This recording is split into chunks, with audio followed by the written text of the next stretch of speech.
Konnichiwa! This story is about children who were hurt by the people around them. It's a story about loneliness, pain, bullying, and families that failed to protect their own children. But what makes this story special is that we experience all of these things through the eyes of someone completely innocent and alive who does not understand sadness. Our story begins on the happy planet, a place where sadness simply does not exist. Everyone smiles, everyone is kind. One day, a small alien named Takopi is sent to Earth. His mission is simple: spreads happiness, making humans smile. Takopi probably expected Earth to be another happy place. Instead, he arrives in a world far more complicated than he could ever imagine. So, after arriving, Takopi becomes hungry. He does not know where to find food until he meets a quiet young girl sitting alone. She shares her sandwich with him. For Takopi, this is incredible. She fed a complete stranger simply because he was hungry. To him, she immediately looks like one of the kindest humans he could have met. After meeting Takopi, the girl continues her normal life, but Takopi quickly realizes something strange about her. She does not smile often, she does not show excitement, and even when she speaks, her words feel empty, as if she is carrying something heavy inside her. Still, Takopi is happy because he believes he can fix everything with the tools he brought from the happy planet. He begins showing her small devices meant to bring joy, tools that are supposed to solve sadness instantly. But every time he tries, nothing changes. The girl does not get impressed. She does not react the way Takopi expects. And instead, she tells him something simple but painful. Even if he tries these things, nothing will change. Takopi does not understand what she means. As days pass, the girl starts hiding Takopi from others, especially from a blonde girl named Marina, someone who clearly causes her fear and discomfort. Takopi does not fully understand the situation yet, but he begins to notice that the world around her is not normal. Later, we are introduced to her dog, Chappie, and for the first time, we see a real smile on her face. And Takopi realizes that Chappie is the one thing she truly cares about. Through small pieces of information, we also learn that her mother is almost always working outside, and her father has already left to start a new family somewhere else. The girl says she will be fine as long as a Chappie is with her. The next day, we see her injured with marks on her face, and she tells Takopi that she had a fight with her friend. Takopi, still thinking in a simple way, tries to help her to fix the situation using a reconciliation ribbon, a tool meant to bring people back together, believing it will help her solve the problem. He waits for her in the park, expecting her to return after making up with her friend, but she never comes back. When Takopi goes to look for her, he finds something he never expected. She has taken her own life using the same ribbon he gave her. For the first time, Takopi understands that there is no tool in his world that can bring back someone who is gone. In shock and sadness, he remembers something: a camera he has that can receive time to the moment a picture was taken. Using it, he managed to go back and save her. After this, Takopi decides he needs to understand her life more deeply. So, he begins observing her school life, and what he discovers is far worse than he imagined. She is constantly bullied. Her notebook is stolen. She cannot answer questions in class. At first time, Takopi believes these are small problems, things he can easily fix it by going back in time again. So he tries, he helps her answer questions, and for a short moment everything looks better. But the reactions of her classmates change, especially Marina, who becomes more aggressive and angry, and the situation escalates when Marina calls her to the equipment room, and Takopi thinks it might be a chance to resolve things peacefully. Takopi tries to intervene using one of his devices, even trying to take her place. But he's scared and does not understand what is happening.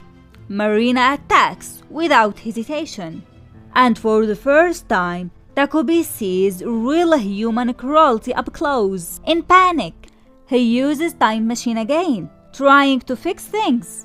But something inside him starts to break because he realizes that every action he takes creates a different problem. Eventually, he gathers courage and asks for help, and a boy named Azuma appears, trying to understand what is happening and offering support. But even with help, the situation does not improve because the girl herself believes nothing will ever change. She is emotionally exhausted and she has already accepted her pain as permanent. We also learn that deeper truth behind the conflict. Marina's family situation is connected to the same broken adults. Her mother is emotionally unstable, and the anger inside her home has been passed down to her, creating a cycle of pain between both girls. At the end of the episode, we also see Marina at home where her mother is crying and begging for love and stability, and Marina is left trapped in a world where she does not know how to give or receive love. The next day, Takopi continues trying to help Chizuka in small ways, still believing everything can be fixed, but his actions only make things worse. That night, everything escalates in the park. Marina confronts Chizuka while she is with her dog, Chappie. The situation quickly turns violent, and Marina begins hurting Chizuka. Chappie reacts immediately and jumps to defend her, attacking Marina to protect Chizuka. Chizuka screams, trying to stop him, but everything is already out of control. Marina starts shouting and calls for adults, making it look like the dog is dangerous and attacking a child. Because of this, Chappie is labeled as dangerous, and the adults decide he cannot stay with Chizuka anymore. Takopi tries again and again to use time reversal to fix what happened, but every attempt leads to the same outcome. No matter what he does, Marina always ends up hurt and the situation always collapses in the same way. In the end, Chappie is taken away from Chizuka and moved to her father's apartment in the city. Chizuka's mother appears, cold and distant, telling her without emotion not to cause any more trouble. This moment breaks Chizuka emotionally, and for the first time we see her crying. The next day at school, Marina continues to bully and threaten her. Azuma tries to step in, but he is clearly scared and unable to fully protect her.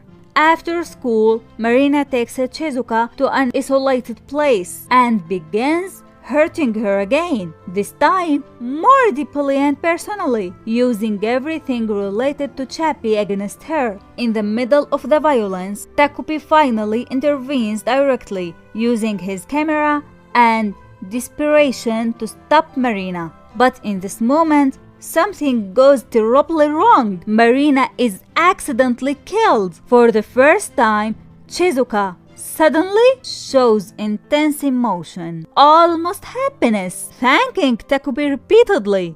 and praising him for what he did. Takopi, however, is completely shocked, staring at Marina's lifeless body. He tries to use the camera to reverse time again, but this time it no longer works. The device has been damaged, and for the first time, Takopi realizes he cannot fix what just happened. There is no way to undo what happened anymore. As Chizuka and Takopi leave the forest, they suddenly run into Azuma. He freezes in shock after seeing Marina's lifeless body lying on the ground, and after hearing everything that happened, he cannot believe what the two of them have done. At first, Azuma tries convincing them to tell the truth, but Chizuka desperately asks him to help hide everything instead.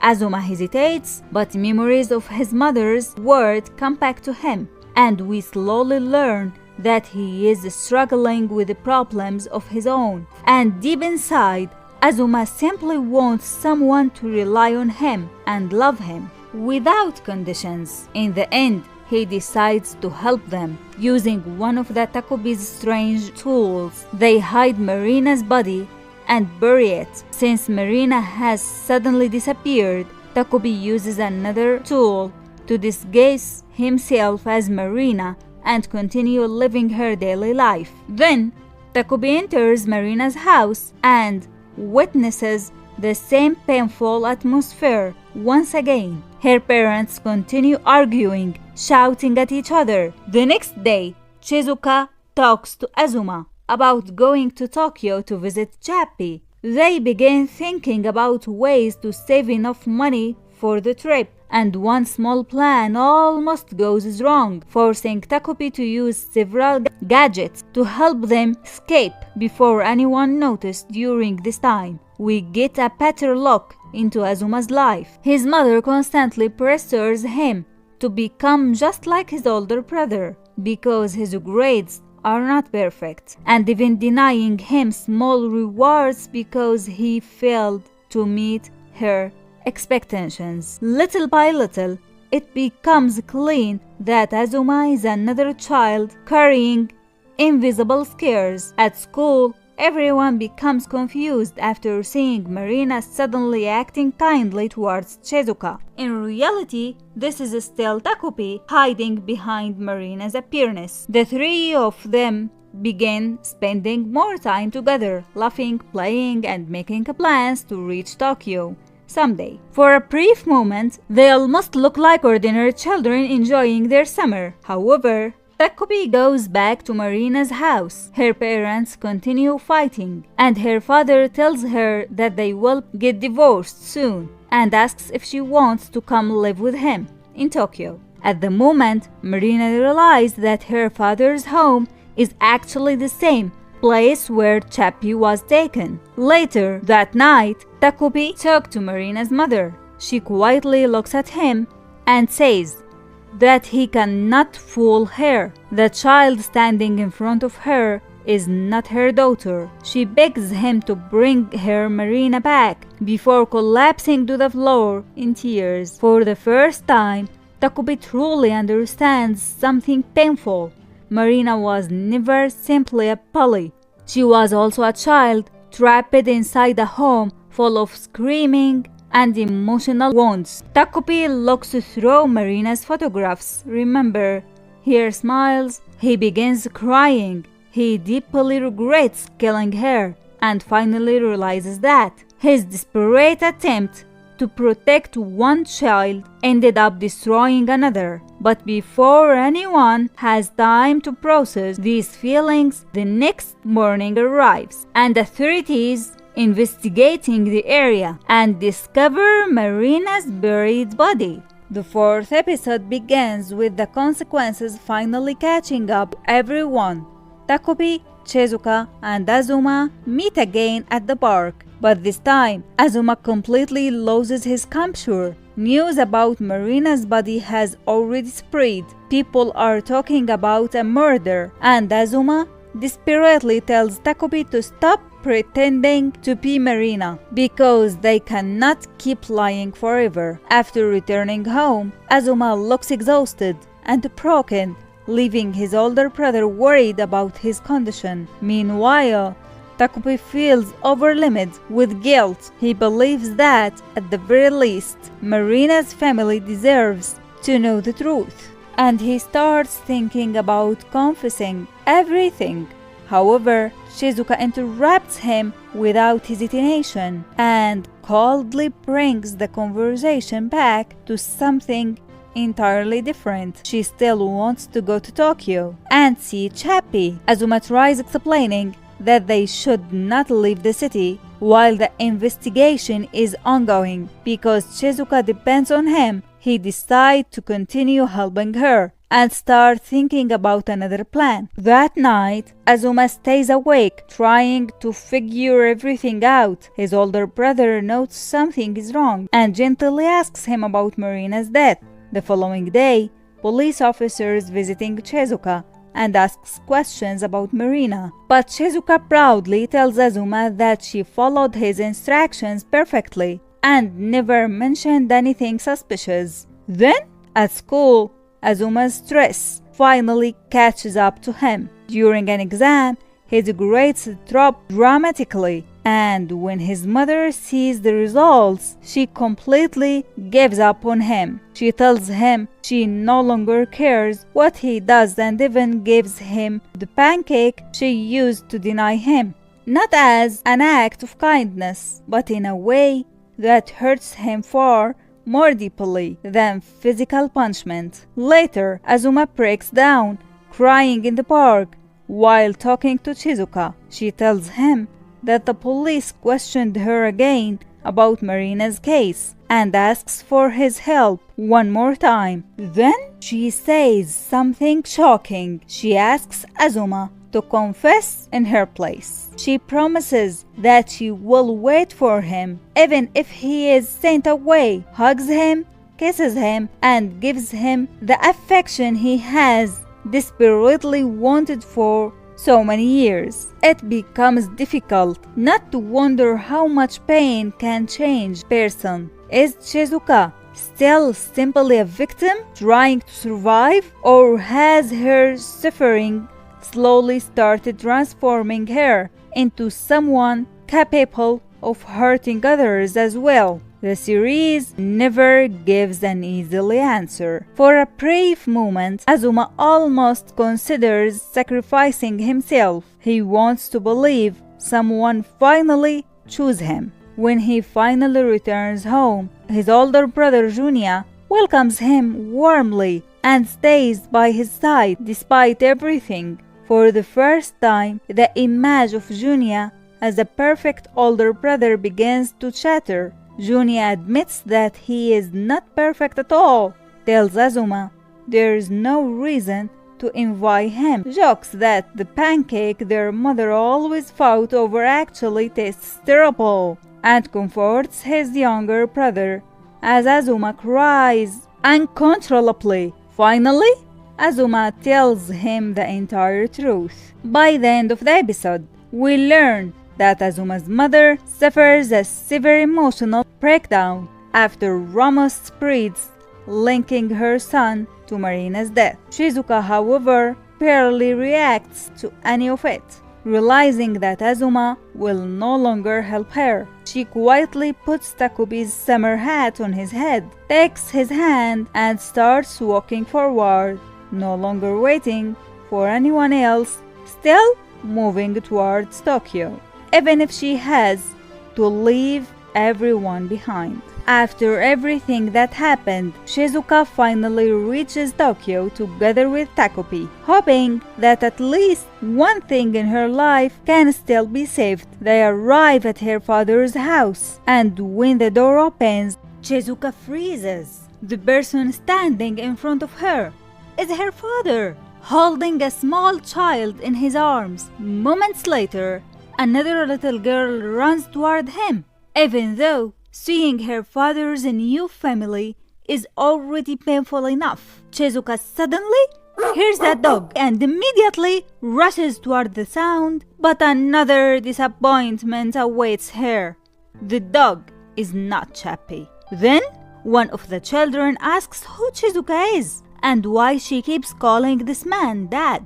Her father simply replies that he has no idea who she is. Chizuka silently walks away. At this point, her thoughts begin taking a darker turn. Desperate and exhausted after losing everything important to her, she talks about sneaking into the house to search for Chappie herself. Takopi desperately begs her to stop and return home, but Chizuka turns around, looks directly at him, and quietly asks, "You won't help me either, Takopi?" Something about her expression terrifies him. Then the story suddenly shifts, revealing a shocking truth. This was not Takopi's first journey to Earth. Fragments of forgotten memories slowly return to him. In another timeline, he met Marina instead. She was older, still carrying the same pain, and Takopi spent countless attempts trying to save her by repeatedly changing the past. In that version of events, Marina eventually kills her own mother while trying to protect herself from years of abuse. Before that tragedy happened, Marina had grown close to Azuma, and Azuma cared about her. However, everything changed when Chizuka appears again. She returns as a transfer student.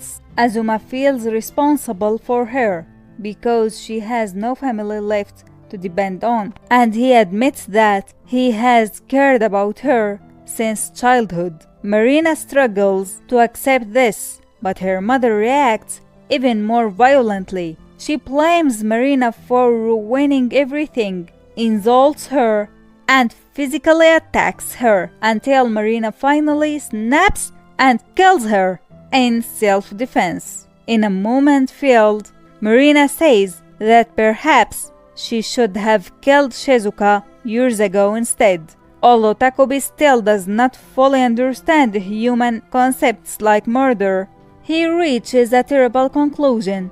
He begins believing that Shizuka herself is the source of everyone's suffering. His memories remain fragmented, but one idea refuses to disappear. He only remembers that he once decided Shizuka had to die. However, as he remembers the sandwich he shared with him, her small smiles with Chappie, and the countless time she was hurt by others, he starts questioning everything. Was Shizuka really evil? Was Marina evil? Or were they simply children destroyed by adults who should have protected them? Takopi breaks down, crying in the park, completely lost and unable to understand who he should save anymore. At that moment, Azuma arrives and quietly sits beside him. Takopi sits in the park crying beside Azuma. He no longer understands humans.